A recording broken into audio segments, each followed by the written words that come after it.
Welcome to EDC's Week in Review, your August 16th edition. Thank you for tuning in. Weather this week looks like it's still going to be warm, but dropping temperatures getting down to a high of 80 in the middle of the coming week, and possibly some windy days as well. Now on to our top stories. Fatal crash on Starbuck Road. A 30-year-old Washington resident died in a single vehicle accident on Starbuck Road in Alvarado County. According to CHP, the driver was speeding and lost control in a sharp bend, resulting in the vehicle rolling down an embankment. The victim, who was not wearing a seatbelt, succumbed to blunt force trauma. Alcohol is believed to be a factor in the tragic incident, highlighting the ongoing need for road safety awareness in the county. Crozier fire nears full containment. The Crozier fire in northern Alvarado County is now 84% contained, with all evacuation orders lifted. Fire crews have successfully held the blaze to 1,938 acres, with no structures damaged or destroyed. Firefighters are focusing on eliminating hotspots and conducting fire suppression repair to mitigate environmental impact. The Alvarado National Forest has reduced closure areas, though the public is advised to remain cautious when recreating near fire-impacted zones.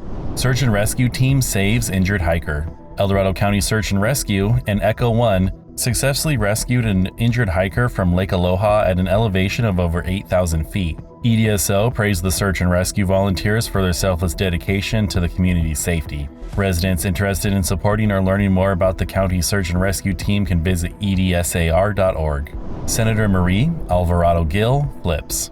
Senator Marie Alvarado-Gil, representing District 4, which includes parts of the county, has announced her switch from Democrat to Republican. The Tahoe Daily Tribune reports that Alvarado-Gil cited dissatisfaction with the Democrat supermajority's direction as a reason for the change. This move has drawn mixed reaction from the local political groups, with Republicans welcoming her and Democrats expressing disappointment. The senator's decision could potentially impact future legislative decisions affecting the county and its residents. August 13th City Council meeting and financial report. To start the meeting, the City Council appointed Dennis Nishihara as the new Parks and Recreation Director starting August 19th. The city then received a mixed financial report. Their overall grade was good, however the city did poorly when it came to keeping track of grant money and getting financial reports done on time. Revenues are up in many areas, but it didn't make up for decreasing sale tax revenues and a significant pension liability. The decreasing sale tax revenues has been a repeating trend in years past, from shopping happening online instead of in local stores. However, this year saw a smaller decrease than previous years. The pension liability stems from a change in accounting rules implemented by the state and will need to be tackled in the coming years. The city managed to cut expenses for governmental activities by over 40%, but continues to grapple with a deficit in spending money. And lastly, due to rising costs and insufficient funds, the Cedar Ravine Road Improvement Project was canceled and may be revisited at a future date.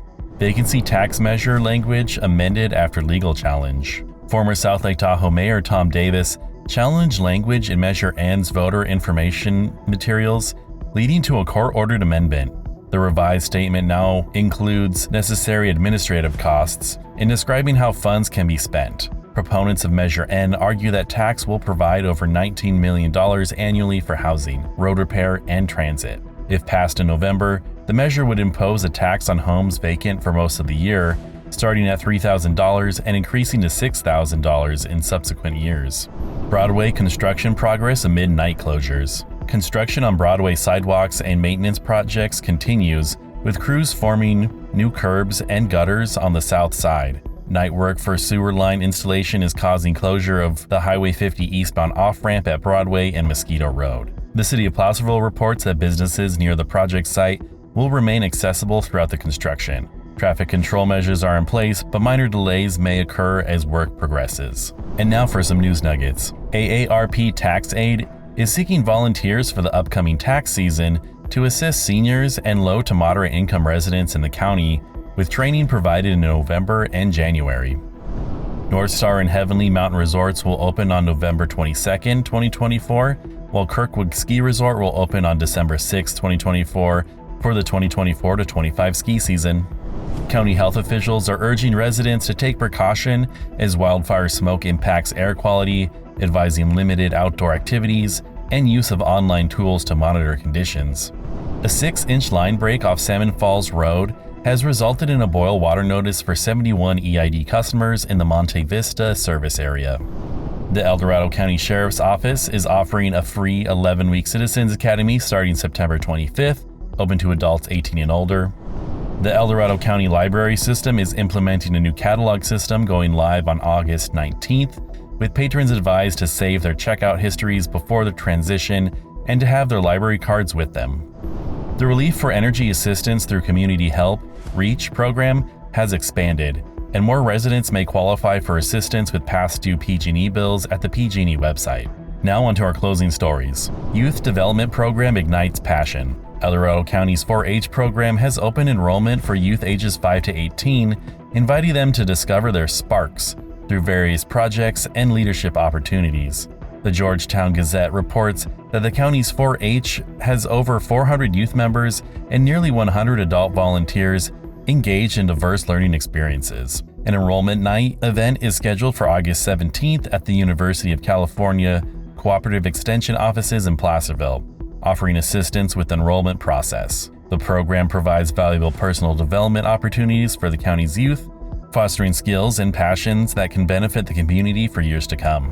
Food Bank brings fresh produce to Georgetown. The Food Bank of Alvarado County partnered with the VFW Hall in Georgetown to distribute fresh produce to those in need. 40 volunteers help sort and pack vegetables and fruit, benefiting over 100 food recipients in the community. The Food Bank continues its efforts on the Divide, sponsoring another free farmers market in Garden Valley on August 14th. As reported in the Georgetown Gazette, this initiative has revitalized the VFW as a hub for emergency food distribution in the area.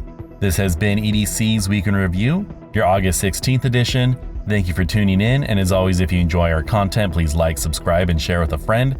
And if you want to learn more about these stories, please see the show notes.